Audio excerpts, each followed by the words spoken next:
Mariupol dibombardir Rusia, ubah kota menjadi abu.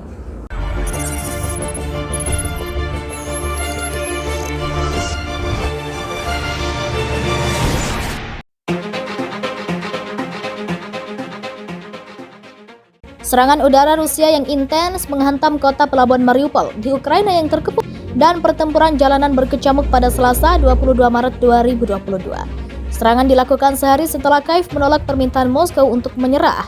Dewan Kota mengatakan pengeboman itu mengubah Mariupol menjadi abu tanah mati. Kantor berita Rusia RIA mengatakan pasukan Rusia dan unit separatis yang didukung Rusia telah mengambil sekitar setengah dari kota, mengutip seorang pemimpin separatis. Gubernur wilayah Donetsk, Pavlo Kyrylenko mengatakan, pertempuran jalanan terjadi di sana dan warga sipil serta pasukan Ukraina diserang oleh Rusia. Pada hari ke-27 perang di Ukraina, penderitaan warga sipil di Mariupol yang biasanya berpenduduk 400.000 orang menjadi semakin putus asa. Ratusan ribu diyakini terperangkap di dalam gedung, tanpa akses ke makanan, air, listrik, atau panas. Tidak ada yang tersisa di sana, kata Presiden Ukraina Volodymyr Zelensky dalam pidato video di depan parlemen Italia, seperti dikutip AFP Rabu 23 Maret 2022. Wakil Wali Kota Sergei Orlov mengatakan kepada CNN bahwa kota itu berada di bawah blokade penuh dan tidak menerima bantuan kemanusiaan. Kota ini dibom terus-menerus, dari 50 bom menjadi 100 bom yang dijatuhkan pesawat Rusia setiap hari. Banyak kematian, banyak tangisan, banyak kejahatan perang yang mengerikan, kata Orlov.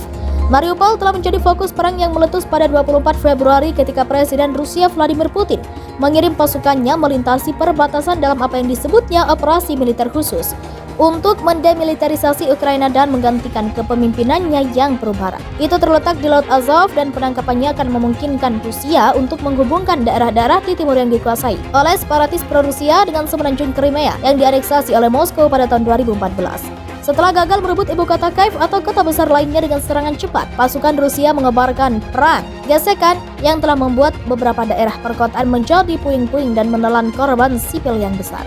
Kantor Hak Asasi Manusia PBB di Jenewa mengatakan pada Selasa bahwa pihaknya telah mencatat 953 kematian warga sipil dan 1.557 terluka sejak invasi. Kremlin membantah menerjatkan warga sipil. Para pejabat barat mengatakan pada Selasa pasukan Rusia terhenti di sekitar Kiev tetapi membuat beberapa kemajuan di selatan dan timur. Pejuang Ukraina memukul mundur pasukan Rusia di beberapa tempat tetapi tidak dapat menggulung mereka kembali, kata mereka. Tidak seorang pun pernah mengira operasi di Ukraina akan memakan waktu. Hanya beberapa hari dan kampanye akan direncanakan, ujar juru bicara Kremlin Dmitry Peskov kepada kantor berita TASS. Negara-negara barat bersiap untuk menjatuhkan sanksi lebih lanjut pada Rusia untuk memaksanya mempertimbangkan kembali tindakannya. Mereka juga akan memperketat tindakan yang ada, meningkatkan isolasi Rusia dari perdagangan dan keuangan internasional. Presiden AS Joe Biden akan bergabung dengan para pemimpin barat lainnya untuk melakukan pembicaraan pada Kamis di Brussels, tempat NATO dan Uni Eropa bermarkas. Kemudian dia berencana untuk melakukan perjalanan ke Polandia yang telah menampung sekitar 2,1 juta pengungsi dari negara tetangga Ukraina. Penasihat Keamanan Nasional AS Jake Sullivan mengatakan Biden akan mengumumkan langkah-langkah untuk mengurangi ketergantungan Eropa pada gas Rusia, rintangan utama bagi upaya Barat untuk mengisolasi Moskow secara ekonomi. Para pemimpin juga akan berkoordinasi pada tahap berikutnya dari bantuan militer ke Ukraina, pungkas Sullivan. Pasukan Rusia di Mariupol, Ukraina menahan konvoi truk bantuan kemanusiaan ke warga kota yang terkepung itu. Para pemimpin Ukraina menuduh pasukan Rusia menangkap 15 pekerja dan sopir truk dari konvoi bantuan kemanusiaan. Dilansir AP Rabu 23 Maret 2022, bantuan itu sangat dibutuhkan warga kota dan pelabuhan Mariupol yang berdarah. Kota juga diserang dengan kapal perang setelah berminggu-minggu, termasuk serangan udara dan darat. Rusia sempat meminta Ukraina untuk menyerahkan kota itu, tetapi ditolak mentah-mentah oleh Presiden Ukraina Volodymyr Zelensky. Zelensky memperkirakan sebanyak 100.000 warga sipil tetap berada di Mariupol, tempat terburuk perang usai Rusia melancarkan serangan hampir sebulan dengan membombardir kota-kota besar dan kecil. Mereka yang berhasil keluar menggambarkan kota yang hancur. Mereka mengebom kami selama 20 hari terakhir, kata Victoria Totsen, 39 tahun, yang melarikan diri ke Polandia. Selama 5 hari terakhir, pesawat terbang di atas kami setiap 5 detik dan menjatuhkan bom di mana-mana, ujarnya. Mulai dari gedung tempat tinggal, taman kanak-kanak sampai sekolah, seni dan pokoknya di mana-mana, sebutnya. Zelensky berbicara pada Selasa 22 Maret 2022 malam dalam pidato video kepada bangsanya. menuduh pasukan Rusia memblokir konvoi bantuan meskipun menyetujui rute sebelumnya. Kami mencoba mengatur koridor kemanusiaan yang stabil untuk penduduk Mariupol, katanya. Tetapi hampir semua upaya kami sayangnya digagalkan oleh penjajah Rusia dengan penembakan atau teror yang disengaja, kata Zelensky. Palang Merah mengkonfirmasi konvoi bantuan kemanusiaan yang berusaha mencapai kota itu tidak dapat masuk. Upaya konvoi untuk memberikan bantuan datang ketika kapal perang Rusia bergabung usai berminggu-minggu serangan udara dan darat Rusia ke Mariupol, kata para pejabat AS. Seorang pejabat senior pertahanan AS, kapal-kapal Rusia di Laut Azov menambah serangan ke Mariupol.